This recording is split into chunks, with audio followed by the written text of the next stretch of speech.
Songs of Conquest. Is it worth a buy? Let's read the words of the developer. A turn-based strategy action game that fuses RPG, tactical combat and kingdom management.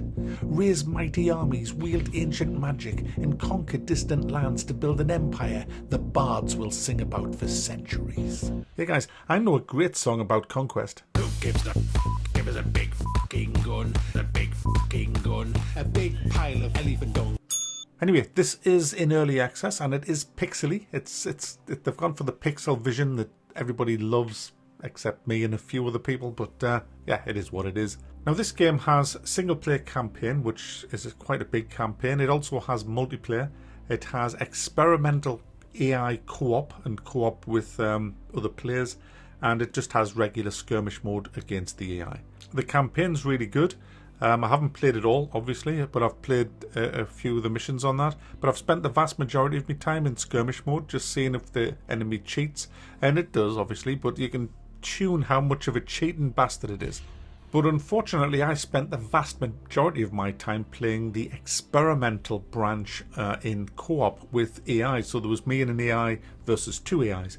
And I kind of regret my decision because nearly every game crashed because it's still being made. It's still not right, and they admit that. It's why it's called an experimental build on that. So basically, what I'm going to do with this little mini review, I guess, is just show you how it works, how you play the game, and hopefully after that you'll be able to make a decision on whether it's the game for you or not. You start off with one sort of leader. I forget what you actually call them now. But let's call them lords. That's not what they're really called. But you start off with one of these, and these can command armies. You have a settlement, and that's pretty much it. And what you have to do is go around the map on your turn, and you pick up tons and tons of treasure. You claim buildings which give you valuable resources. You can see all the resources lined up across the top of the screen. You need them all in this game, absolutely need them all to expand your kingdom, upgrade your weapons, upgrade your settlement, and eventually get a really mighty army. So early days, you're rushing around the map. It's crucial that you get the right stuff early on. You can build on your settlement, but as your settlement's only small, you can only build small buildings. But as you upgrade your settlement, you'll get patches where you can build medium-sized buildings and then eventually large-sized buildings. The larger-sized buildings are generally your big research hubs, where you can research for the people to make your peasants earn you more money, or you can research your troops to get them better armor and things like that. You also build castles, which give you knights. You build barracks, which give you soldiers. And there's not just sort of human kind of soldiers. There's fae, there's different monsters that you can get, and you can mix and match them in your army. When you're sending your lords around the map, as they gain experience, they level up, and you can expand their command, if you like, so that they can have more battalions of troops. I'm using all the wrong words here, but I think you'll understand it better if I use the wrong words. That's my excuse for not knowing the right words. But yeah, lords are the kind of guys, and you know what a battalion is, so it works. It just works, as Todd would say. And so as you uncover more of the map and you get more settlements and you build more buildings and you get more lords and more armies, you will eventually come into contact with the enemy. And depending on the settings that you've got your game on, you'll either be a badass or a little kind of wimp. Or so I thought. I had it on normal and I thought, yeah, no problem. And he just handed my arse to me on a silver platter. Again and again and again. It has a bit of a learning curve, and I couldn't just go through the game like I normally do with these kind of games.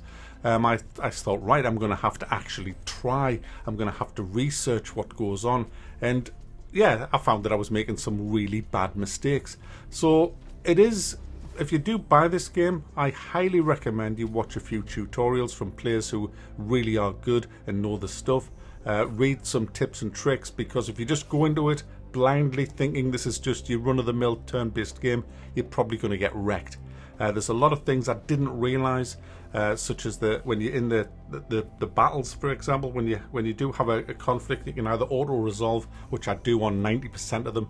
I only play the ones that are really tough ones, because I trust myself more than the AI. But in the actual battles, you've got to kind of learn about what spells to use and when to use them, and that was the thing that was costing me dearly.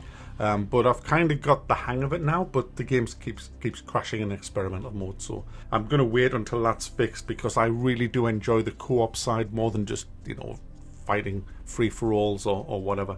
As for fun, it's highly addictive, this game. It's really highly addictive because the games are kind of procedurally generated in the sense that the maps are the same, but the location of the resources is different. Not all of them, but some of them are different. And I like that because it keeps it fresh. There's also a shit ton of maps, and because the game has a map editor, there's a shit ton of user-generated maps as well. So there's plenty of content here for the game, and the game's pretty well priced as well. I mean, it's £25, but when you consider that it has a really big campaign, it has a lot of skirmish modes, it's getting co-op, it already has, but it just is unstable. It has a shit ton of maps, and it has a map editor. You're getting a lot of bang for your buck here. When I think about what you get for a lot of games now, I think this is right up there with the best of them. It's also a really good fun game to play. People are going to get Heroes of Might and Magic vibes. I'll tell you what I got. I got a little bit of Lords of Midnight. You know, the recruiting of your armies and stuff like that. The maps are well designed, the way they've actually put them together, limiting you to an inner part of the map to start off with, because you have to break down choke points held by enemy neutral armies to expand into the more high, richer area of the map. So you've got to kind of build up your army strength and then gradually expand out on the map, taking over new settlements and all that. So it is quite immersive, this game. I love it. It's certainly one that I'm really looking forward to for when it's actually finished, just to see where it actually ends up. So I'm going to thumb this up. It's a great little turn-based strategy game. Bit of a steep learning curve. Highly recommend tutorials. Not the one in the game. It does have one. That's not enough. I think you need to watch people playing it. I did, and that helped me immensely.